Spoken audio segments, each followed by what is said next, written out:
Wrestling with WWE Clash at the Castle preview. It it is this upcoming Saturday. It takes place in Glasgow, Scotland, at the OV Hydro Arena, Oh, ho. Ohio. Um, and yeah, it kind of seems like, if you know things don't change between now and the paid preview, but PLE I should say. We're looking at pretty much what WWE's been doing for the last couple months when it comes to these PLAs. There's 5 matches on the card, primarily championship matches, but the show as a whole. What is your thoughts, Kaliko? It's interesting in the sense that there's a lot of things that are. It's like they kind of got stuff that they got to clean finish, and then they got stuff that they're either going to try to kick down the road. It's going to be interesting to see how this goes. I mean, considering that you got two, probably. I mean, Piper's going to get fucking. It's going to be interesting with Bayley and Piper because they both. Piper's the homegirl, and Bayley always gets that UK crowd popping. So that's going to be an interesting one. But overall, the card is okay, and I think that's good that they only put a handful of matches because this is kind of like that NXT formula. Yes. It's one of those things where you're trying to highlight the bigger storylines that you want to put in and let all the other storylines that people may not be into play out through the TV to keep people engaged in that. And I think that's a good thing in itself because not everything has to be one blow off for everything. I kind of get that, but, it would be nice just to have, 6 matches on a card, or, maybe even 7. All of these matches are title matches. Just having a match that's, a feud or a rivalry that I don't like you, you don't like me, let's punch each other in the face. That doesn't go unnoticed. Those are good matches, and sometimes those matches are better than, fighting for something, a title. So, Well, the interesting dichotomy is the person that they could have that with, they're trying to hold it till August, and that's McIntyre and Punk. That would be your I don't like you, you don't like me, let's get this shit out the way. But that's ultimately going to be for the championship if, things go the way we think they are at Clash of the Castle. I mean, what way you think they're going? Punk and McIntyre for the title at SummerSlam. I don't see that happening, but okay. Well, then let's get into it. First match on the card, Bianca Belair and Jade Gargle versus Alba Faye and Isol Dawn versus Shayna Baszler and Zoe Starks for a triple threat tag team match for the WWE Women's Tag Team Championships. Who wins, Kaliko?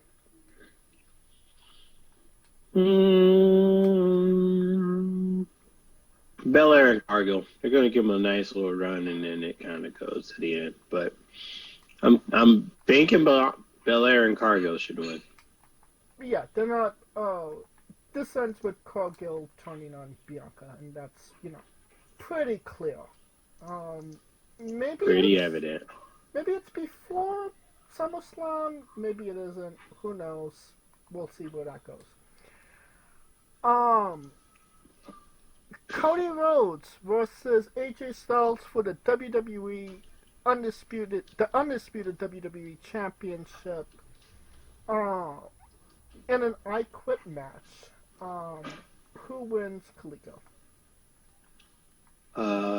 Cody. Next. He's the most over face ever, and right now, it was funny because they just showed something, and it was like Cody Rhodes' arc in 2024 is similar to John Cena's arc in 2013 or 2014. After he beat The Rock? Yes.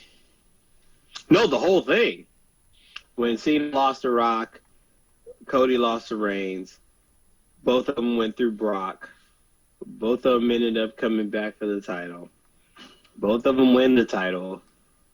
Both of them, their first feuds is dealing with people that had to retire and fake their retirement. Oh, I see. The whole thing, the whole 2-year arc is literally the same. And I think that's by design, because I think Cody is going to be the Cena heir as far as like the baby face that's always doing the make-a-wishes and friendly with the people, because he's that kind of guy. Okay, well, let me ask you this. Did we need to have Cody Rhodes and AJ Styles on this show?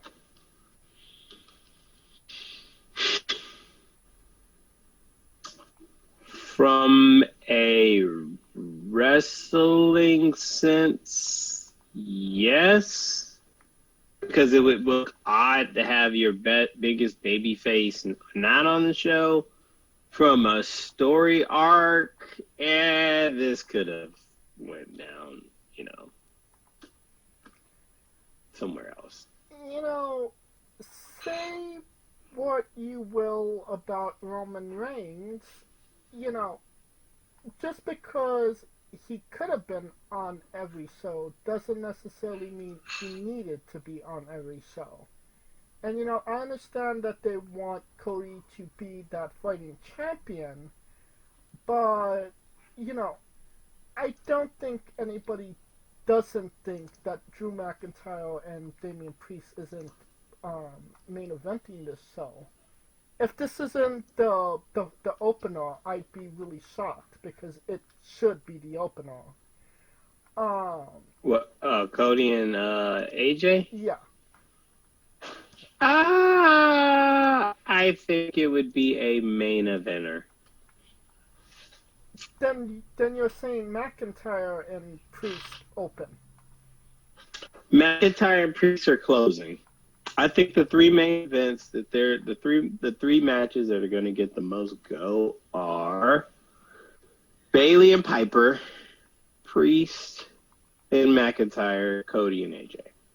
Everything else is going to be roughly 15 to 20 minutes. And I think those three are going to get like the bulk of the 30-minute matches. Well, mainly because those three matches have either the home country native, or the uber baby face. And in Bayley and Piper's case, it's both. So, I feel like, when it comes to Cody, they have to give him the same treatment and the same respect that they gave Roman. Roman never was never on the card in the middle through the whole duration of his championship run. He was either the first match out or the last match out, with the exception of this last year's Royal Rumble. Well, the thing is, if you're thinking Priest is losing, it wouldn't make sense for McIntyre to win it in the middle when he could win it at the end. Right.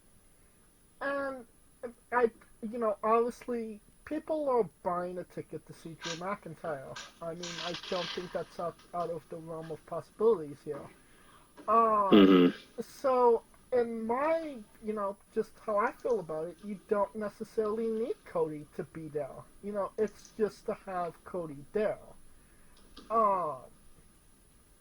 I feel like this could have been saved for Money in the Bank, which is next month. You could have kind of built on that AJ and Cody rivalry.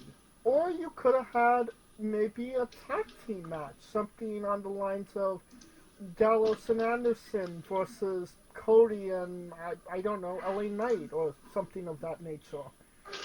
It didn't necessarily have to be this here right now. I think that they're kind of using the Cody just to be Cody, for the sake of using Cody. Mm-hmm. But that's just my opinion. That being said, it's clear that Cody's winning this match. Yes. Clearly. Alright, that brings us to the Intercontinental Championship. Sami Zayn versus Chad Gable Stevenson with Otis, Akira Takazawa, and Maxi Dupree. Who for the Intercontinental Championship? Who wins, Kaliko?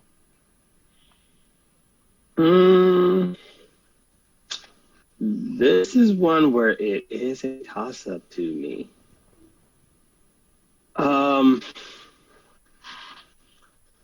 Because Gable has to. The justification of him turning, there has to be the payoff, right? Right. But I don't even. And just sidebar, I just don't see Gable as a heel. I mean, fair enough. People may react to it like that, but it seems more relatable in the sense that think if you did something at your job for the longest time and you've been trying and trying and trying and it just haven't kicked through the door, and then someone comes in and they have you coach the motherfucker to do it. And they end up doing it. You be heated as hell. And then get the promotion on top of that. You be mad as hell. So it's not that far-fetched to me to be, you know what I'm saying? I am kind of surprised that people haven't turned on Sami because of that exact reason. I mean, but they still harboring the, he still, I mean, he's over just because of the fact that he's got the goddamn, what's the word I'm looking for? That Roman, when he was with Roman in the Roman rub. The Roman rub. So, yeah. I mean, him and Jay basically are benefiting off the Roman rub. Right. So, do you see Chad winning this match, or is Sami continuing? Chad should win this match. Because my thing is, what is Sami going to do after this? And the other question is, what is Chad going to do after this? Let's say if Chad wins, then what? Very true. There wasn't a lot of shelf life to this, if I'm being honest. There's only so many places you could take it. Yeah, I would have thought this would have been like a Sami had a title shot. See, if they wanted to prolong it, Sami gave the title shot to Gable. Gable's still pissed. He's won the title shot. Sami going, hey, I gave you your shot. You got to go in the back of the line. I got other contenders. And Gable interfering in all those matches, DQ, causing Sami to go ahead and give him the shot at SummerSlam or Money in the Bank. Well, because to me, that seems more apropos of a person whose jealousy is getting the best of them. Right. Like, if I can't have it, you can't defend it. So you're more on the lines of Sami Zayn winning than Chad Gable? I think that my mind is saying Chad should win. Something's telling me Sami's coming. Something other than my brain is telling me this, because my brain is going, of course Chad should win. But then I'm also looking, Chad wins, then what? And that's where I think Sammy has to keep the win, because you can't take the belt off the longest reigning Intercontinental Champion and only have a 3-month reign. Maybe. I mean, The Rock beat. I mean, The Rock beat CM Punk when he had that historic run, and The Rock only held it for like 2 months before he lost it to WWE. But we knew that was just a coronation coming up for Cena. We knew what the deal was. This we don't know. True. Who knows? I'll put it a little bit more easily. If Chad Gable re-signed with WWE, then he's winning this match. This was the re-sign bonus. If he didn't re-sign, then Sami Zayn is definitely winning. Agreed? Okay. I mean, that could be the case. I mean, but I've seen... Yeah, I mean, that's the only way we can go with it. I mean, that seems reasonable, but common sense is telling me that motherfucker should win. Right. I mean, it's just, coincidence. I don't want to say coincidence. It's just interesting that this all is happening right when Chad's contract is coming up. That is true. Alright, then we have, the WWE Women's Championship match, Bayley versus, Doudrop. I mean, Piper Niven. Jesus. With Chelsea Green. Chelsea or Kelsey? Dealer's choice. Who wins? Who's the match? Who wins the match? The crowd, because they're going to be out their ass for both. Oh yeah. But to me, Bayley's going to win. Yeah, that sounds pretty accurate to me as well. And that brings us to the World Heavyweight Championship match, which should be the main event of this show for obvious reasons. We have Damian Priest versus Drew McIntyre. Who wins, Kaliko?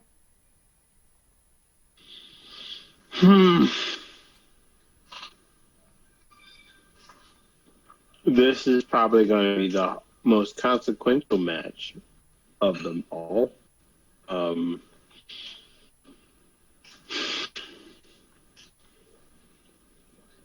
The last time Drew was there, he took a L. I don't. You said what? He was in Wales, not. I'm talking about the last time it was Clash at Castle. Yeah. I don't see him losing. I don't see Priest losing the title. So, if there were ever a no contest, this would be it. I mean, low-key, that's what happened last time. Roman cheated and Drew just sang American Pie with Tyson Fury. But that was a different... Drew's at a different place in this one. And I think this is where... I could see this is where they incorporate the three-way dance between Punk, Drew, and Damian. Because I think a triple threat match is on the horizon. Unless one of those two men in Punk or Drew wins Money in the Bank. I I kind of get what you're going at, but I also I don't necessarily feel like Damien held the championship with much grace. I think it was kind of lackluster of a run for as long as he's held it, which, hasn't been that long. But that's no fault of his own. I mean, half his crew is hurt. Shit. Well, I mean, yeah, I get that when your only option is JD McFunko. Yes, I get that, but he's proving why Rhea was more of a leader of the Judgment Day than he was, which isn't a good look for him. So I think that they have to kind of figure things out with Priest right now and what they want to do with him, because what he's doing right now isn't working. Um,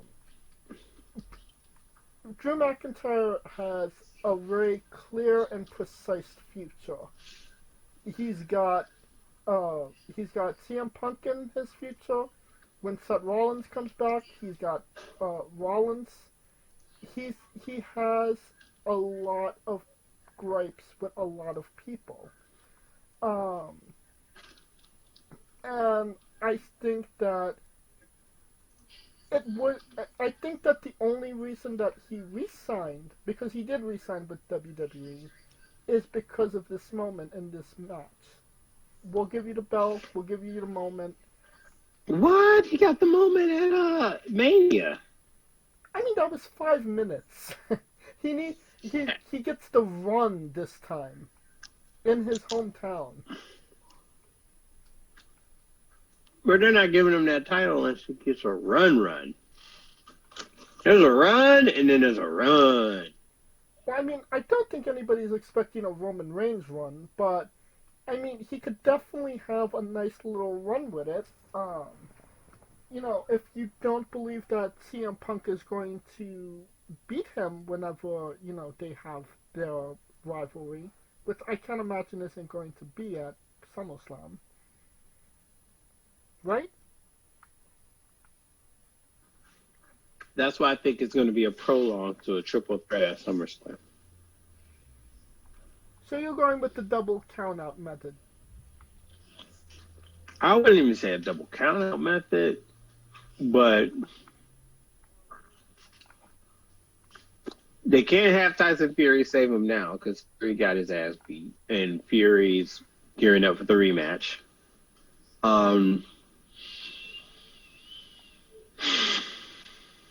The question is, who can cause this match to be funky other than Punk? Well, I mean, the people are going to boo Punk if they do it. And I can't imagine that's something WWE wants, right? I mean, it would be expected in the home native, it would be expected there. If all places, it should be expected there. I mean, but do you want to subject one of your biggest baby faces to that? But this is where I don't think, with this title picture, I don't see it as faces and heels. I just see it as understanding. And I don't think you should do it, but I understand. Yes, that. So I'm going clean W on. Well, obviously there's going to be some smudge to it, but McIntyre wins. Priest retains. He's gonna have to, because here's the thing: even if Drew wins, is Punk ready to be back in time for SummerSlam? That's numero uno. With Priest, if they're, it's interesting because I don't know if they're going to do a Judgment Day pseudo breakup, and I can't see them doing a pseudo breakup without Rhea. The interesting dichotomy would be if Damian had the briefcase and, oh no, Damian still had the title and Finn had the briefcase. Very true. And I think that would inject a whole new dichotomy. Because Punk and McIntyre really don't need the title to get that off. No, they don't. Well, what about this? McIntyre wins, and then Money in the Bank, Priest gets it off of McIntyre. That would only work if Finn wins the briefcase and cashes in on Damian the same night. Right. Which would be fucking bananas. I don't see that happening, but can't say I didn't plan it. I mean, it's a possibility. I feel like it's a better possibility than giving, I don't know, LA Knight the briefcase and him not doing anything with it. I don't think LA Knight is going to win the briefcase, so that's just me. I think he's going to win the U.S. title, but that's what I was saying. It is rumored that, LA Knight might win the briefcase. So it would make more sense for somebody like Balor to win the briefcase and, screw up the Judgment Day. But then again, do they want to put the title on Finn Balor? Well, what am I saying? Triple H put the title on Finn Balor, so yeah, he would probably do it again. Yeah, but this is also in preponderance of furthering a storyline. Right. So I mean, it'll be interesting, that's for sure. There's some aspects of this PLE that are honestly predictable for obvious reasons, but there are low-key some things that we're going to have to figure out. When we actually, it's unpredictable in some sense. Unpredictable, but very consequential. Right. And that's where I think it's uberly interesting to me. Because this is shaping the summer and how the SummerSlam card looks. Right. Alright. I think that will conclude our coverage of WWE Clash at the Castle. And this episode as a whole. If you like what, first and foremost, thank you for listening. If you like what we're doing, please like, subscribe, comment, but on YouTube and Castbox. It is sponsored by Rogue Energy and Player One Coffee. Join us next Saturday as, actually no, we won't be doing a review of this show. Join us in 2 weeks as we do a review of Clash at the Castle. And join us this Tuesday as we interview Brian Leo. This Wednesday as we interview Reign Victoria. And follow the show at Wrestling with E, both on X, Thread, and Instagram for information on who we're interviewing, when we're interviewing them, links to those interviews, and so much more. Follow me personally at JamesJ993. Where can we find Kaliko? I am Kaliko for the win. For Kaliko Yacht and Scooter Dust, I'm James J, and this has been Wrestling with Hey folks, this is the Colossal Mike Law, and you are listening to Wrestling with Entertainment. Enjoy the show, support these guys. We appreciate it very much. We'll see you at ringside.